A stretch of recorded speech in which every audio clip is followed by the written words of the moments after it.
Welcome to the Riskwiser Zone, the podcast where we dive into the world of finance and explore the latest trends, news, and insights. I'm your host, Lewis, and I'm excited to have you join me today. As we begin this episode, let's take a closer look at the current state of interest rates in Canada. The Bank of Canada has been closely watching the economy, and many Canadians are wondering when they can expect some relief from high interest rates. According to recent reports, some experts believe that the Bank of Canada may be done cutting its policy rate for now. This news comes as the Canadian economy continues to navigate the challenges of a global trade uncertainty. The Bank of Canada's benchmark interest rate is currently at 2.75%, which is considered the middle of its neutral range. This means that monetary policy is neither boosting nor stifling economic growth. Some economists, like David Rosenberg, founder of Rosenberg Research, argue that the stock market is running on fumes and that he's cut his exposure. Others, like Jimmy Jean, Desjardins Group chief economist, believe that interest rate cuts may not happen before September. It's also worth noting that the Canadian steel industry has been benefiting from import curbs put in place by Prime Minister Mark Carney. The limits on steel imports have helped to protect the domestic industry from tariffs imposed by President Donald Trump. As we consider these developments, it's essential to remember that the world of finance is complex and multifaceted. There are many factors at play, and it's crucial to stay informed and up to date on the latest news and trends. We'll be exploring more of these topics in depth throughout this episode, including the impact of interest rates on the economy and the stock market. We'll also be discussing other relevant news and insights from the world of finance. So, stay tuned and join us as we navigate the complex world of finance.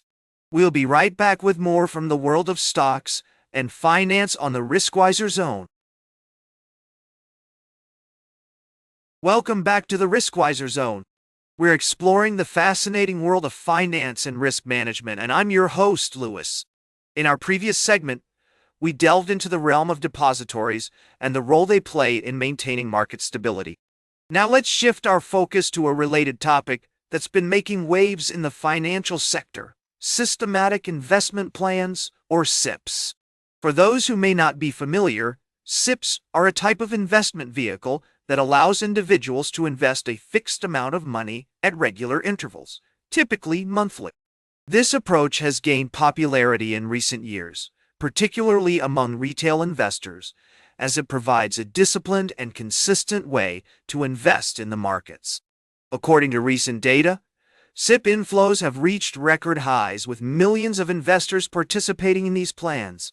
But what's driving this trend, and how is it impacting the overall market?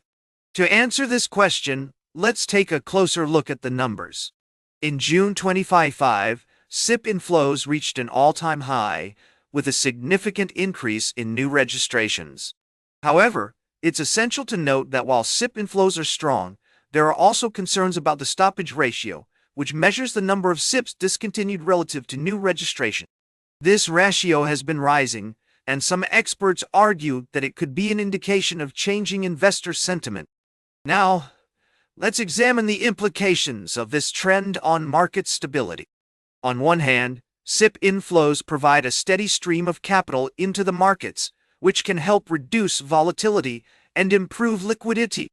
On the other hand, if investors were to suddenly stop or withdraw their SIPs, it could lead to market instability. To put this into perspective, let's consider the current market dynamics. With global uncertainty on the rise, domestic inflows have become a crucial factor in maintaining market stability. The surge in SIP inflows has helped counterbalance foreign investor outflows, ensuring that the market remains relatively stable. In conclusion, the growth of SIPs is a significant development in the financial sector, with both positive and negative implications for market stability. As we move forward, it's essential to monitor these trends closely and consider the potential risks and opportunities they present. Stay tuned for our final story of the day right here on the Riskwiser Zone. Welcome back to the Riskwiser Zone. We're wrapping up today's show with a closer look at the ongoing conflict between Russia and Ukraine. As we've been following the developments, it's clear that the situation remains volatile, with both sides experiencing significant losses. Recent reports indicate that Russian drone strikes have resulted in civilian casualties, including a 59-year-old man who was killed in the port city of Odessa. The Ukrainian emergency services also reported that at least 4 others were wounded in the attack. Additionally, residential buildings and a maternity hospital were hit, causing widespread damage and disruption. It's essential to acknowledge that this conflict has far-reaching consequences, not only for the people directly affected, but also for the global economy and geopolitical landscape. The escalation of aerial attacks and shelling has raised concerns about the potential for further destabilization in the region. As we analyze the situation, it's crucial to consider multiple perspectives and sources. The Russian Defense Ministry claims to have destroyed 87 Ukrainian drones in a 5-hour period, while the Ukrainian authorities report that their air defenses have been successful in downing many of the attacking drones. In the midst of this complex and rapidly evolving situation, it's vital to prioritize factual reporting and avoid sensationalism. As investors and risk managers, it's essential to stay informed about the potential implications of this conflict on global markets and economies. As we conclude today's Riskwiser Zone, we urge our listeners to remain vigilant and cautious in their investment decisions.